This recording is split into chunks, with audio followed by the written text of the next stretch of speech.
ایک مرتبہ حضرت رابعہ بصریہ رحمہ اللہ تعالیٰ بہت بڑی اللہ والی گزری ہیں، وہ ایک مرتبہ بازار میں جا رہی تھی اور ایک آدمی کو دیکھا کہ اس نے سر پہ نا ایک پٹی باندھی ہوئی تھی، جس طرح ہمارے دیہاتوں میں عورتیں بھی باندھ لیتی ہیں، سر میں درد ہو پٹکے سے باندھ لیتی ہیں تاکہ وہ تکلیف کم ہو، تو اس طریقے سے ایک نوجوان نے وہ سر پہ پٹی باندھی ہوئی تھی اور حضرت رابعہ بصریہ نے پوچھا آپ کو کیا ہوا ہے؟ تو کہنے لگا کہ میرے سر میں تکلیف ہے، اس وجہ سے میں نے اس پہ پٹی باندھی۔ تو پوچھنے لگی آپ کی عمر کتنی ہے؟ کہنے لگا 30 سال ہو گئے۔ تو کہنے لگی کہ 30 سال تک اللہ تعالیٰ نے آپ کے سر میں درد بھی نہیں ہونے دیا، آپ کو کسی قسم کی تکلیف نہیں ہوئی، آج 30 سال کے بعد درد ہوا ہے تو تم نے شکوے کی پٹی باندھ لی ہے، شکایت کی پٹی باندھ لی ہے؟ کیا 30 سال تک کبھی شکرانے کی پٹی بھی باندھی تھی؟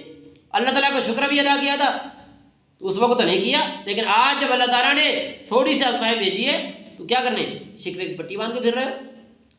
ایک مرتبہ حضرت سلطان محمود غزنوی رحمہ اللہ تعالیٰ ان کے پاس ان کا غلام تھا ایاز، وہ دیہات سے آیا تھا لیکن اللہ تعالیٰ نے ان کو نوازا، وہ بادشاہ کے قریب ہو گیا، دوسرے وزیر اس سے حسد کرنے لگے، کہنے لگے کہ بادشاہ کیا بات ہے کہ آپ اس کو زیادہ اہمیت دیتے ہیں، ہمیں نہیں دیتے، اس کی بڑی قدر و منزلت آپ سامنے رکھتے ہیں، اہمیت دیتے ہیں۔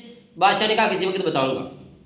اب کیا ہوا، ایک مرتبہ بادشاہ نے سب کو بلایا، بڑے بڑے وزیروں کو بھی جو مالدار تھے، شہری تھے، تجربہ کار تھے، پرانے تھے، سب کے سامنے بلایا اور ایک کڑوا پھل لیا، اس کی کلاشیں جس کو پھاڑیاں کہتے ہیں پنجابی میں، اس کی کلاشیں بنائی اور سب کو ایک ایک ٹکڑا دے دیا۔ سب نے جب کھایا تو تھو تھو کر کے پھینک دیا کہ بادشاہ یہ تو بہت کڑوا پھل ہے، اور ایاز کو بھی دے دیا، وہ بڑے مزے لے کے کھا رہا ہے۔ بادشاہ نے پوچھا ہے ایاز کہ یہ پھل تجھے کڑوا نہیں لگ رہا؟ کہنے لگے حضرت بہت کڑوا ہے۔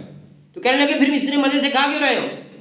اس نے بڑی تاریخی بات کہی، کہنے لگے حضرت اس لیے کھا رہا ہوں کہ جس ہاتھ سے پوری زندگی میٹھی میٹھی چیزیں کھاتا رہا ہوں، اگر ایک مرتبہ کڑوی چیز مل گئی ہے تو پھر شکوہ کیوں؟ جس اللہ رب العزت نے اتنی بڑی بڑی نعمتیں دی ہیں، کبھی آزمائش آ جائے تو پھر شکوہ کیوں؟ پھر اللہ تعالیٰ کے سامنے رونا دھونا کیوں؟ لوگوں کے سامنے شکوے شکایتیں کیوں؟ اس لیے انسان کو چاہیے کہ اللہ تعالیٰ کی نعمتوں کے سامنے رکھے اور اگر آزمائش آ جائے تو اس پہ صبر کرے۔